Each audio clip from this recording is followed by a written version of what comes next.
Get your free copy of the complete tutorial at www.teachucomp.com/free. Chapter, you will learn how to use the tools and features within the Library module. The Library module is considered the home base for working with your imported photos in Lightroom Classic CC. Using the Library module, you can view, organize, sort, compare, and rate photos in your catalog.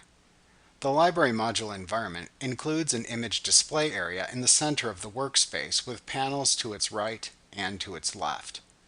Panels for working with source photos are on the left.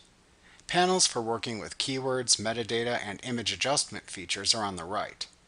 The Library filter bar runs across the top of the image display area. Immediately below the image display area, you'll see a toolbar. Across the very bottom of the workspace, you'll see the film strip panel.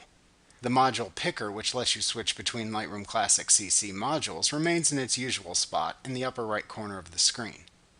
The Library module provides several views that let you see photos in different sizes, zoom in to see specific parts of a photo, and compare photos. The Library module also provides tools for editing, sorting, and managing photos. Like what you see? Pick up your free copy of the complete tutorial at www.teachucomp.com/free.